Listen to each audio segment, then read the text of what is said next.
Bueno, vamos a empezar a trabajar con el trabajo práctico número 5, que el tema es el olvido.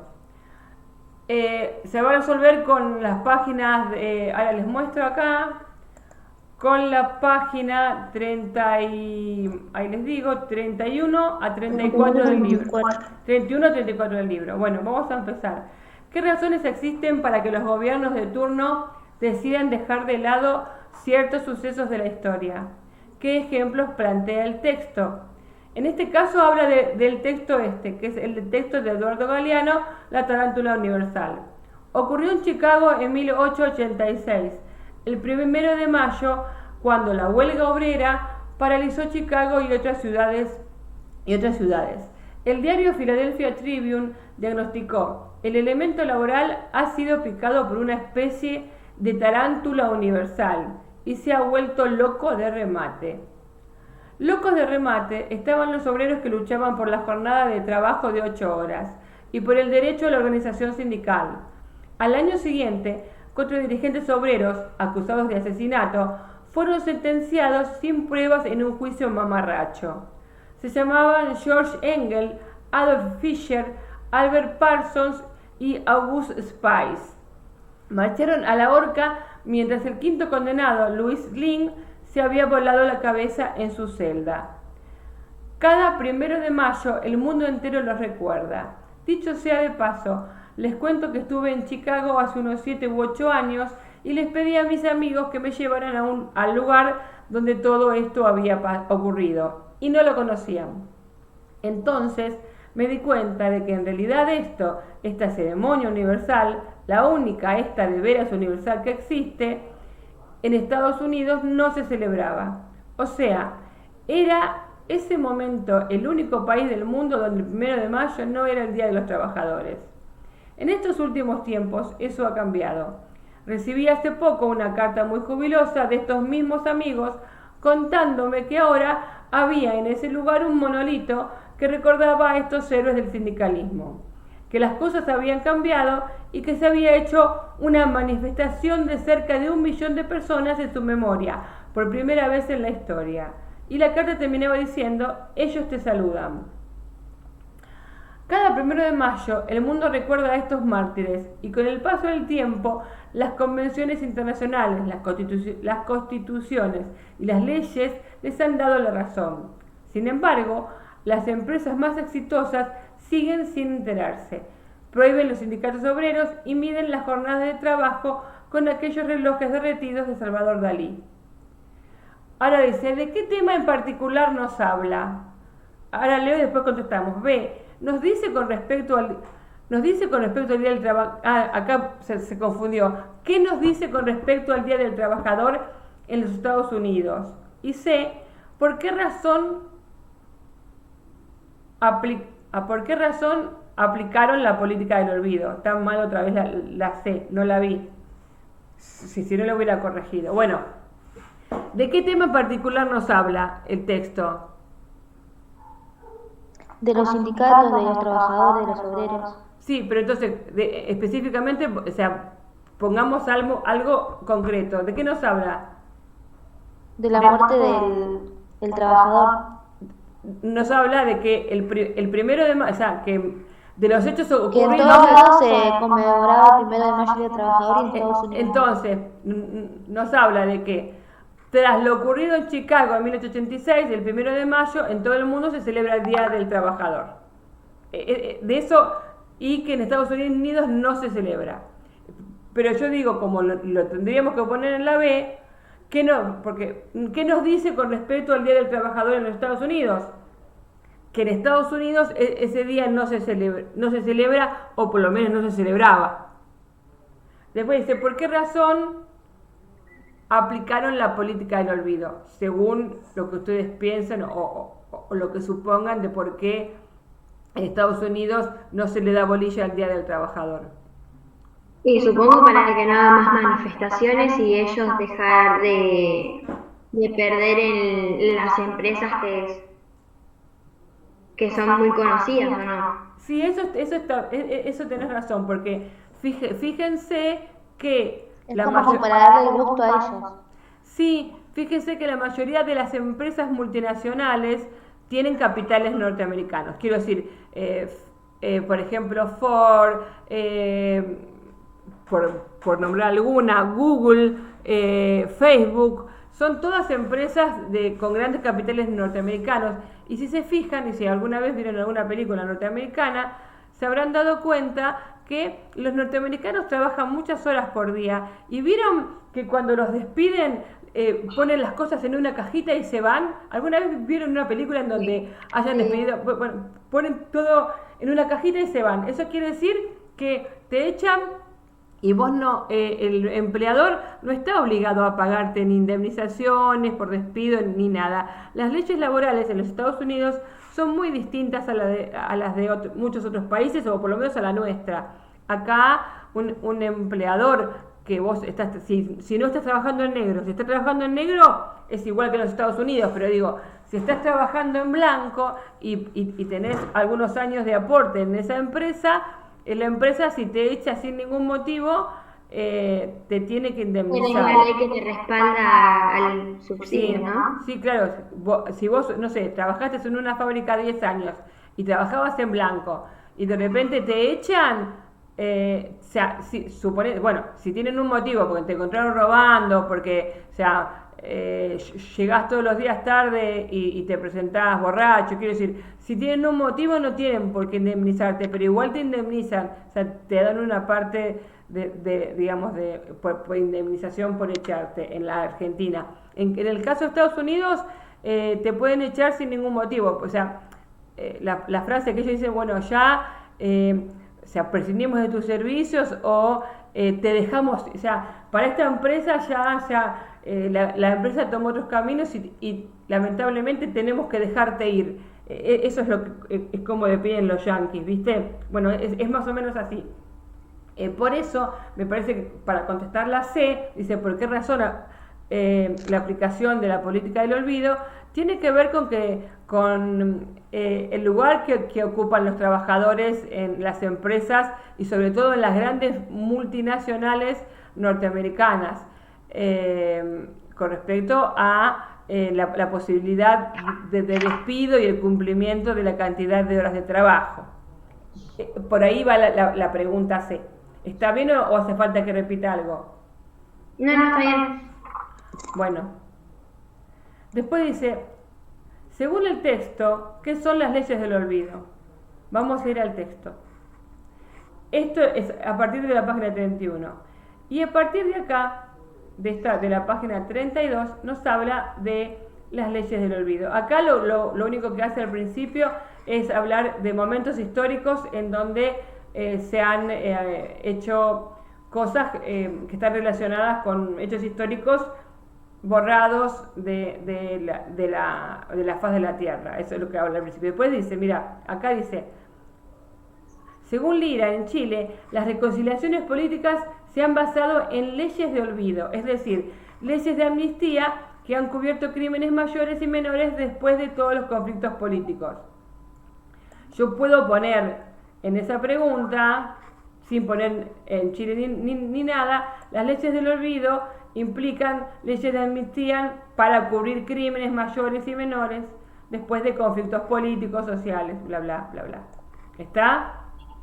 Sí. Puedo poner eso. Y está bien. Investigar qué sucedió en la Argentina con las leyes de punto final y de obediencia debida. Esperen un cachito, Acá también habla, lo vamos a ampliar un poquito, pero fíjense que acá abajo habla. En la Argentina, si bien se enjuició a las juntas militares en 1985, cuando los juicios a los represores asesinos proliferaron, el gobierno radical sancionó la ley de punto final y la ley de obediencia debida, que movilizaron las causas por los crímenes cometidos durante la dictadura. Los indultos dictados por el presidente Menem puso en libertad no solo a los condenados, sino también a los procesados. Todo esto puedo poner yo en la pregunta esa, en la ley, a ver, esperen, en esta que dice leyes de punto final y obediencia debida, pero vamos a agregarle alguna cosa más. Miren, si hace falta lo agrando, esperen, Que lo agrande un poco más. ¿Están viendo? Sí. Sí. Bueno, sáquenle una foto a esto, por las dudas. Ahora enseguida les pongo la de obediencia de vida. ¿Sacaron a la de punto final? Sí, sí, ya está. Esperen que les pongo en la ley de obediencia de vida. Esperen que lo voy a agrandar acá en Wikipedia. Esperen. ¿Acá la ven? Sí. Listo. Bueno. Esto les explico yo igual ahora un poquitito. Específicamente, digamos, la más conflictiva fue la ley de obediencia de vida, en el sentido de que decía que los militares tienen rangos, entonces un soldado estaba obligado a cumplir las órdenes de su jefe, porque por una cuestión de que si vos no obedeces una orden directa de tu superior militar, vas preso. Entonces ellos cubrieron a través de la ley de obediencia de vida este tema de que, bueno, yo tuve que encarcelar o tuve que torturar o tuve que, porque estaba cumpliendo la ley de obediencia de vida. Entonces, con respecto a qué objetivos tenían, tiene que ver con el tema de tratar, ¿vieron como dice acá en el texto? El tema de lograr que la sociedad a veces se apacigüe, que la sociedad, o sea, poner un manto de piedad a una situación que genera mucho dolor. Fíjense que dice, bien, a lo largo de la historia, sucesivos regímenes dictaron numerosas amnistías. Con ellas se procura consolidar la tranquilidad política mediante el olvido jurídico de los hechos ocurridos. El acallamiento no proviene solamente por parte del gobierno, sino también de los sectores económicos o políticos políticos beneficiados con el silencio, probablemente porque estuvieron en connivencia, o sea, estuvieron complotados, por eso, estuvieron en connivencia con los hechos traumáticos anteriores y por lo cual no quieren que sean revisados. Esto es lo que hablábamos recién, esto úsenlo para hablar de las dos leyes, porque estas dos leyes son leyes de amnistía. Entonces dice acá, esta parte, este párrafo, úsenlo, está muy bien, que está en la página 32, ¿lo ven? Sí. Bien. Porque además también, por ejemplo, acá ven que dice, o sea, también favorecen este tipo de amnistías o silencios los sectores económicos o políticos beneficiados con el silencio. En este caso, por ejemplo, cuando hablábamos del caso de los obreros en Estados Unidos, los sectores económicos poderosos no quieren que se recuerde el Día del Trabajador y la muerte de esos obreros, porque le recordaría a cada uno de los ciudadanos que está trabajando de manera de 12 o 14 horas para que no lo echen, que hay leyes que lo protegen, por ejemplo. ¿Estamos? Sí. Sí. Bueno, ahora dice, el objetivo es eso, lograr, ¿qué es lo que dice acá? Lograr y consolidar una tranquilidad en la sociedad con determinados hechos que fueron traumáticos. ¿Qué sectores de la sociedad se levantaron ante esta medida? Vamos al libro otra vez, porque acá sigue, fíjense que dice, en Argentina, si bien se bla bla bla bla, hasta ahí habíamos llegado. Dice, ¿dónde estamos? Acá, Carlos Menem puso en libertad, bueno, prácticamente solo se pudieron realizar juicios por la apropiación ilegal de bebés nacidos en cautiverio o en inmuebles pertenecientes a los secuestrados. Pero si la ley no permitía la justicia, no podía ser que no permitiera que se conociera la verdad. Con la constancia del reclamo de los organismos como APDH, En 1998 comenzaron los juicios por la verdad en la Cámara Federal de La Plata, luego en Mar del Plata y en Bahía Blanca. Su objetivo es averiguar qué pasó con los desaparecidos de cada región durante la última dictadura y determinar quiénes fueron los responsables de los crímenes. Si bien no tienen consecuencias penales para los responsables de los delitos de lesa humanidad, con esas investigaciones los organismos de derechos humanos avanzaron en la promoción de las causas penales que a partir del año 2003 pudieron comenzar a reabrirse para juzgar a los genocidas. Cuando asumió el presidente Néstor Kirchner, anuló las leyes de obediencia debida y punto final. Entonces, ¿cómo contestamos esta? Primero, ¿qué sectores de la sociedad se levantaron? Los organismos de derechos humanos. Ahí no podemos poner mucho más que eso. ¿Qué resolución tuvo? Vamos a poner esta parte de que a partir del año 2003, en la presidencia de Néstor Kirchner, el Congreso anuló las leyes de obediencia debida y punto final. Y esto bueno, y esta parte de acá. ¿La podés remarcar, por favor? Sí, espera que lo remarco.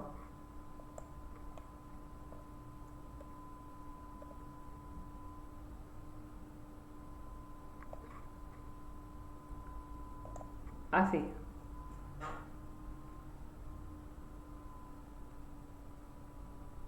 Listo. Bueno. ¿Qué función cumple la memoria en estas situaciones donde la verdad se ve relegada a orden de los gobiernos de turno? Esperen que llego, Acá está. El deber de la memoria. Pese a la posición de la desmemoria, por ley o por decreto, muchos que sufrieron en carne propia o por sus amigos o por un proyecto de vida o de nación perdida, eligen no olvidar. Para no sufrir tanto por la desatención de la sociedad a sus necesidades de memoria, verdad y justicia, y para lograr en algún momento revertir la apatía o el desinterés de la sociedad. Estas personas deben agruparse. En Argentina existen, por ejemplo, la Asociación de Detenidos Desaparecidos, Familiares Desaparecidos, Detenidos por razones políticas, Madre de Plaza de Mayo, Aulas de Plaza de Mayo, Hijos por la Identidad y la Justicia contra el Olvido y el Silencio, Equipo Argentino de Antropología Forense, bla, bla, bla, Asamblea Permanente de los Derechos Humanos. Está hablando todo de organismos de los derechos humanos. La postura de todos ellos es no olvidar, y la fuerza de la memoria que se sostiene está asociada tanto a preservar el recuerdo de las víctimas como su proyecto de vida, de lucha y de país. La mayoría de los organismos están abocados a la búsqueda de la justicia que debería traer consigo un mejor ejercicio de la democracia. Un mejor ejercicio de la democracia, una mayor equidad, una paz serena y sin angustias. Entonces, acá yo creo que con esto podemos contestar qué función cumple la memoria. Lo marco otra vez, esperen.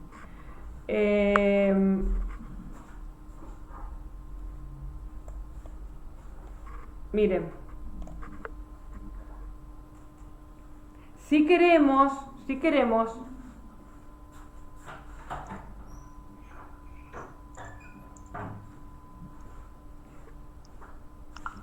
podemos sumarle un poco más. De la mayoría de los organismos, no hace falta que pongamos la mayoría de los organismos. ¿Cómo redactamos esta que dice qué función cumple la memoria? Entonces, la memoria debería estar abocada a la búsqueda de la justicia, que debería traer consigo un mejor ejercicio de la democracia, una mayor equidad y una paz más serena y sin angustias para aquellos que sufrieron algún tipo de política de olvido. ¿Entienden a lo que voy? ¿Cómo redactaría? Entonces digo, la memoria sirve para la búsqueda de la justicia, que debería tener consigo un mejor ejercicio de la democracia, una mayor equidad, una paz más serena y sin angustias para aquellos que han tenido que sufrir la política del olvido. ¿Me siguieron? Okay. ¿Sí? Claro, para no ponerlo tan textual que está en el libro, como para darle nuestra propia palabra. Claro, porque más allá de eso, acá está hablando No de... contesta lo que pregunta. Claro. Pero sí pero a ver, esta partecita, cuando habla de la búsqueda de la justicia, hasta las angustias, sí nos sirve para buscar, digamos, para qué debería servir la memoria. Básicamente la memoria tiene que servir para brindar justicia, un mejor ejercicio de la democracia, generar una mayor equidad, una paz y sobre todo menguar la angustia y tratar de buscar una paz en la conciencia y en los corazones de quienes sufrieron una situación de olvido. ¿Está? Sí. Bien. Sí. Seguimos. Estamos con las 5, ya está. ¿No? Sí. ¿Podemos alargar hasta acá? Podríamos alargar hasta acá. Ustedes piénsenlo, pero sepan que la respuesta está por ahí. Fíjense después cómo redactarlo. Dice 6. ¿Qué organismos son los encargados de sostener la memoria en nuestro país? Investigar cuál es su función específica. Bueno, hay muchos. Fíjense que yo acá nombré... Esperen que me voy para acá. Nombré varios acá. Miren. Voy acá. Miren todos los que hay acá. En la 33, ¿lo ven? Sí. Sigo en la 34 porque sigue la... Esperen, sigue acá, Hasta acá sigue. Por lo menos hasta acá. Dale. ¿Lo vieron? Sí, sí. Después dice que organismos... ¿se acuerdan que también habíamos visto los lugares de la memoria en un trabajo anterior, no? Los lugares físicos me refiero. Ah, sí, esos Sí, 7 sí, sí. lugares. Bueno. Y dice... Eso es lo de 7 lugares que habíamos anotado, ¿no? Sí, o sea, porque esos son lugares de la memoria. Ahora está hablando de organismos y los organismos son estos, pero básicamente, a ver si podemos poner algo más con respecto a cuál es la función que cumplen.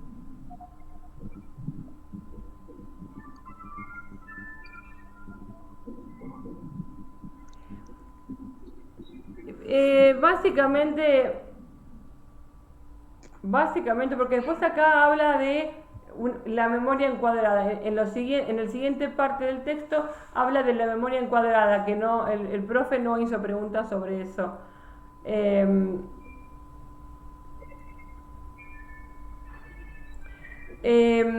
Básicamente, estos organismos de derechos humanos en general, o sea, no vamos a ponerle, o sea, los escribimos a todos, pero ponemos estos organismos destinados a preservar los derechos humanos, van a tratar de que estos hechos traumáticos no sean olvidados y se logre en algún momento encontrar la justicia y la equidad social de aquellos que hayan sufrido algún tipo de situación traumática. No vamos a poner mucho más que esto. Por eso les digo, este trabajo es súper corto. Parece más largo, pero es súper corto.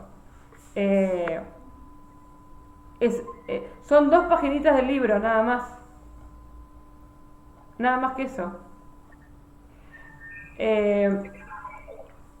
Tratar de lograr la equidad y la igualdad y la justicia y evitar las políticas de olvido, básicamente, en esta última... Claro. ¿Puedes repetir un poco? Digo, el tema de estos organismos de derechos humanos van a tratar de lograr que se implemente una igualdad y que se haga justicia y evitando que se implementen políticas de olvido en nuestro país. Teniendo en cuenta que las políticas de olvido siempre generan una amnistía en donde todo se diluye y en donde todo se perdona. Ok, listo. Esto ya lo habíamos hablado muchas veces, cuando hablamos, por ejemplo, de la Segunda Guerra Mundial en Alemania, todos los alemanes que habían participado de la Segunda Guerra Mundial, algunos en la etapa que habían estado a favor de Hitler y habían sobrevivido y habían encarcelado gente, quiero decir, muchas veces la sociedad, para tratar de sanar una herida, lo que hace es en algún momento aplicar una política de olvido, porque si no es como que no se puede seguir. A ver, voy a dar un ejemplo claro de la vida cotidiana. Yo estoy en pareja, mi pareja me mete los cuernos, entonces yo tengo dos opciones: o termino la pareja o intento recomponerla. Ahora, si yo voy a recomponer la pareja y yo digo, no, yo estoy dispuesta a que no me importe la infidelidad de mi pareja, no me importa que mi pareja me fue infiel, entonces yo voy a recomponer la relación teniendo en cuenta eso, pero yo ahí tengo que aplicar una política de olvido, porque si yo cada vez que me peleo con mi pareja le voy a refregar la infidelidad en la cara, yo no voy a poder recomponer nunca a esa pareja. A eso se refiere cuando hablan de políticas de olvido. Vamos a sanear la sociedad después de una herida muy fuerte. Entonces, en muchos casos, esa política de olvido está relacionada con que la sociedad vuelva a sanar. Por contrapartida, hay un grupo que se sintió muy afectado con la situación y que va a trabajar para que eso sea conmemorado y no sea olvidado. Doy un ejemplo, por ejemplo lo de Cromañón. ¿Se acuerdan de Cromañón? La cantidad de gente que se murió en un boliche porque no estaban dadas las condiciones de seguridad. Sí, el recital, ¿no? El recital. Bueno, digo, los padres de esos chicos que se murieron en el recital no van a querer digamos que se olvide la tragedia, o la tragedia de Once, con toda la gente que se murió cuando el tren estaba en mal estado, la gente que quedó atrapada, que murió aplastada. Quiero decir, para esas víctimas, a las personas víctimas y para los familiares de esas situaciones, siempre la política del olvido y de la reconciliación no va a ser justa. ¿Me entienden a lo que quiero decir? Sí, Bueno, de eso trataba el trabajo. Dejé de compartir pantalla porque ya más o menos lo resolvimos. No hay mucho más que decir. El trabajo es un trabajo simple, deberían sacarse un 10 en este trabajo y después ya tendríamos que empezar con